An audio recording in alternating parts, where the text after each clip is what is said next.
Hi everyone, welcome back to my channel and thank you so much for always choosing to watch my videos. If you're new here today, my name is Betty and welcome to today's video, guys. So today I want us to talk about life in a new country. My goodness, guys, life in a new country. When you're new, or life in a new city, like you're new there, you're new there, new. Let me tell you guys, yeah.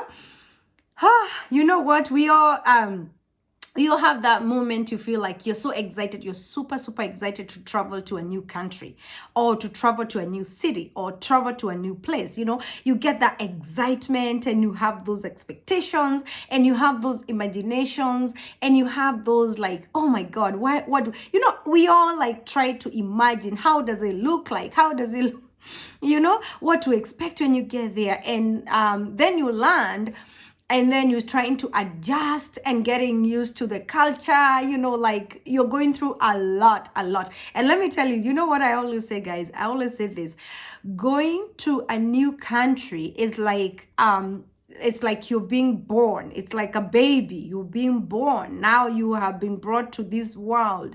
You are here to start the life. Welcome to the world, baby Betty. Guys, you are being welcomed and being ushered into a new whole country. Yeah, that's a whole new world. Yeah. And then you are trying, here you are as an adult, you have left behind your life. You have left behind your whole life. I'm trying not to shake my hands. Guys, I'm an African. I'm so used to doing this. And actually that is one thing, by the way, that is one thing I'll talk about here as the things that will shock you. So you are trying to get used to the whole system. You're trying to learn everything. You are used to your own life. You are used to being independent. Now you have come to a new country. You are now trying to adjust, trying to get to know people. You have left all your friends over there and all your relatives. And here you are in a new country where you're trying to make friends.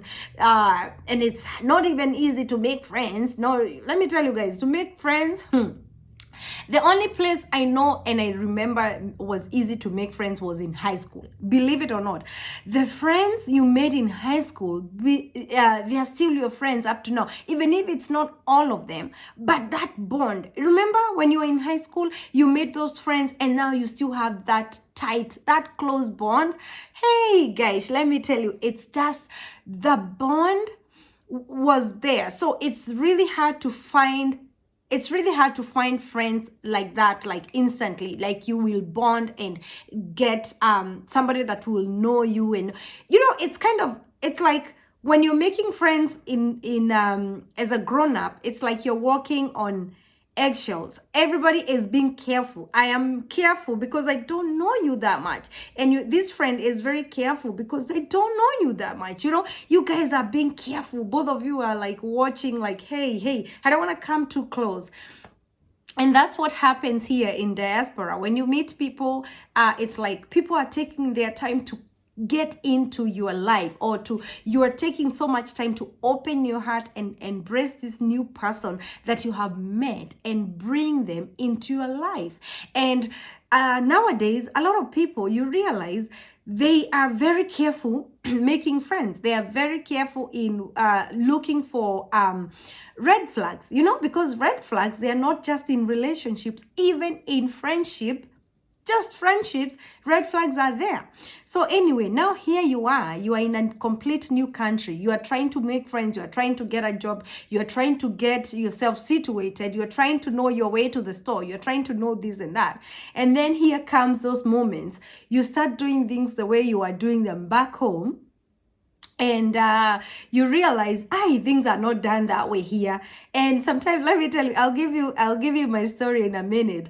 So, and as now, let me go back to throwing my hands up in the air. I think that's more of African kind of lifestyle. I mean, like talking style. But then when I came to the US, I figured Americans, and especially I can say the white Americans, they don't talk like this. The African Americans here, they have so much in they do things the way we do them, I guess. But the white community, you realize they don't talk like this. You know the way we talk, hey, girl. If you meet, let me give you an example. If you meet an African American here, or what we call Black Americans, if you meet an African American here, they talk like, hey, girl, what I'm saying? Oh, girl, facial expressions and doing like, girl, like, really? Like, they talk like that, like as Africans. Like me, when I'm talking or when I'm trying to explain something, I throw my hands so much in the air, like, hey, like, hey. And the way we affirm things, yes, yeah, it's just an African thing. And I hope you understand what I'm saying, and maybe you can try to explain it better on the comment section what I'm saying.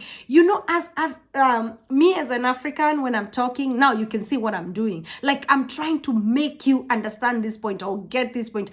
When I'm so relaxed, you know what? I can even talk to you guys when I'm just relaxed and sitting like this and, and pass the message. But guess what? The African in me want to participate in this, want to throw my hands up in the air, want to talk and make sure that you get this point.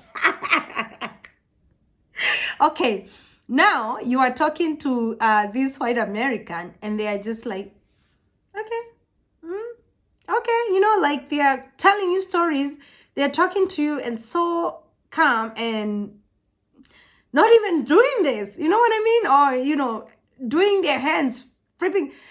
I don't know. That's the whole, that's one thing that really shocked me. Because there's one lady I was talking to and when I was new, and actually at work, we were having a conversation and she was so funny. And guess what? Because I laughed out so loud.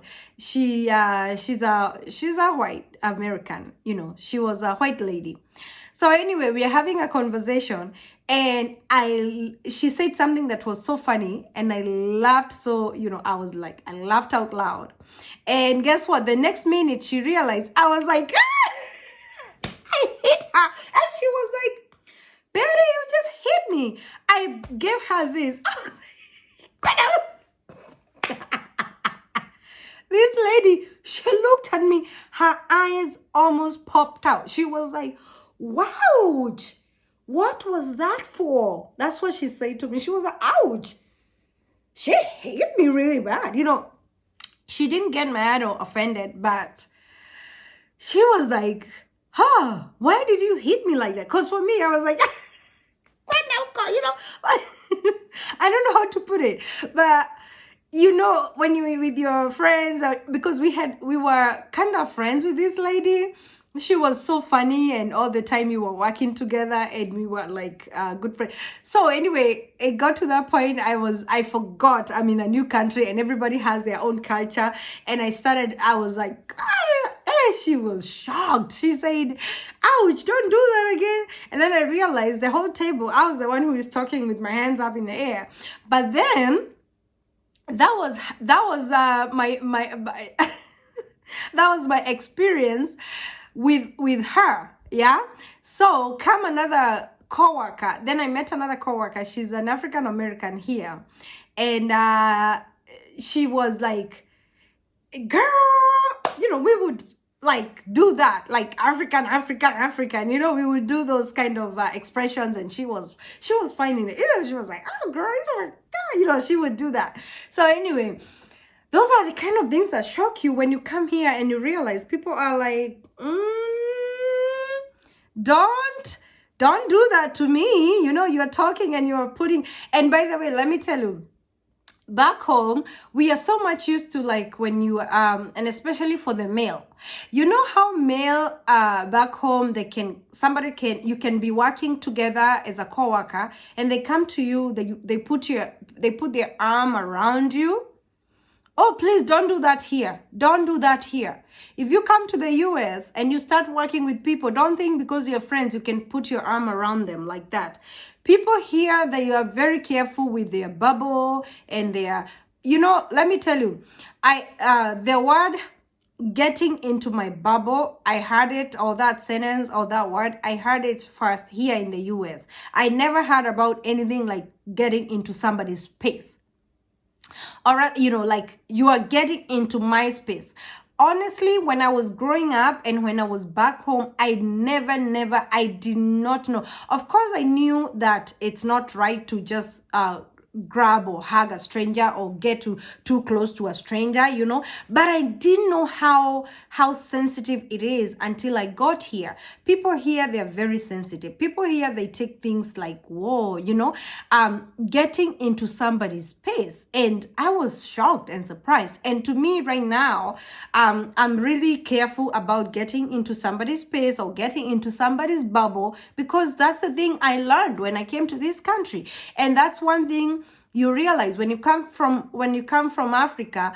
You come here and and especially for the male, because a lot of females, they don't go putting their arm. Actually, even female, we get so comfortable with people when we are in Africa or when we are back home. I don't know about you if you're not in Africa, what about your country, but me, where I come from, we get really comfortable with people and we don't make a big deal out of like putting your arm around your coworker, and somebody, let me tell you, and the jokes we joke back home. I remember even some male friends, they will joke and they will say, this is my wife.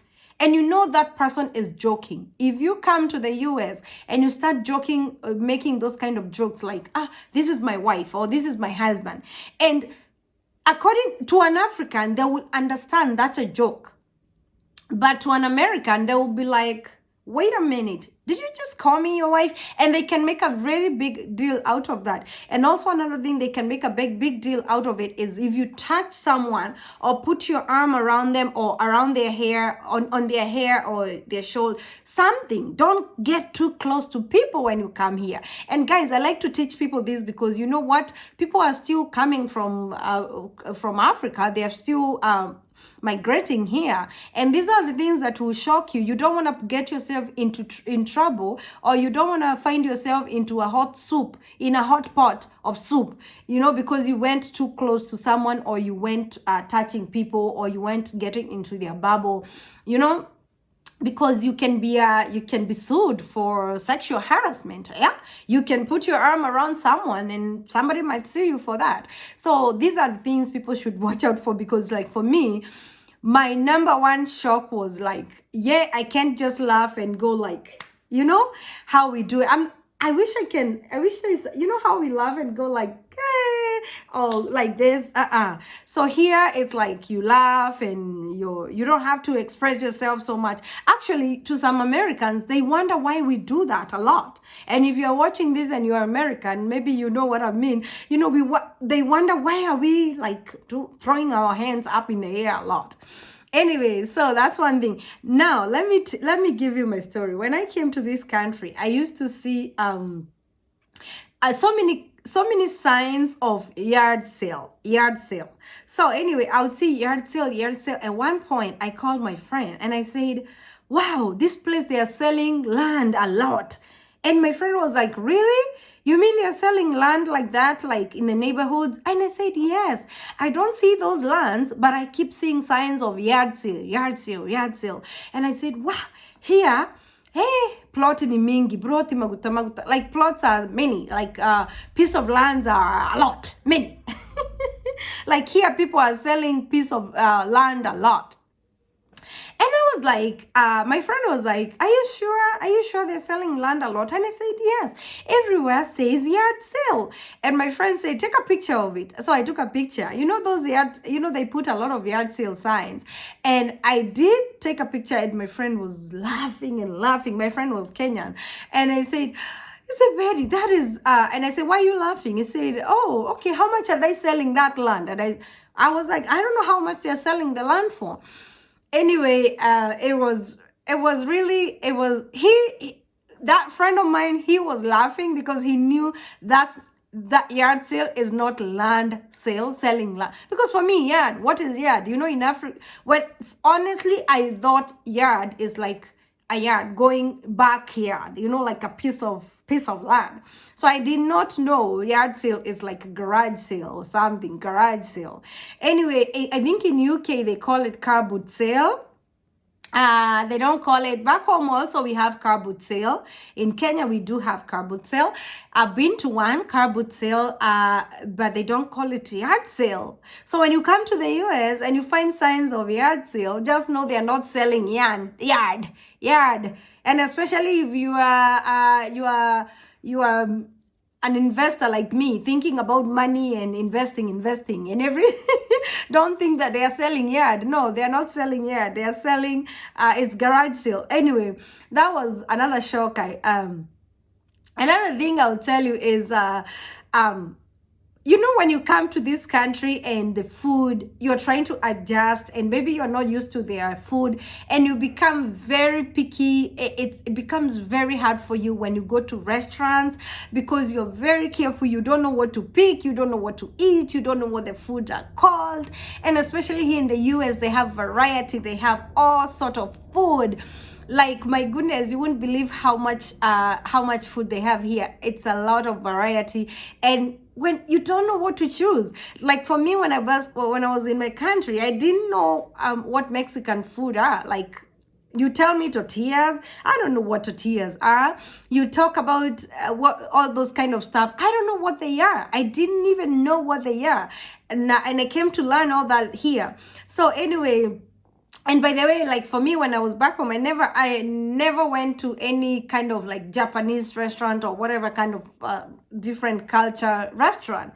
So that was another thing. Like, that's another thing. When people come here, they find it.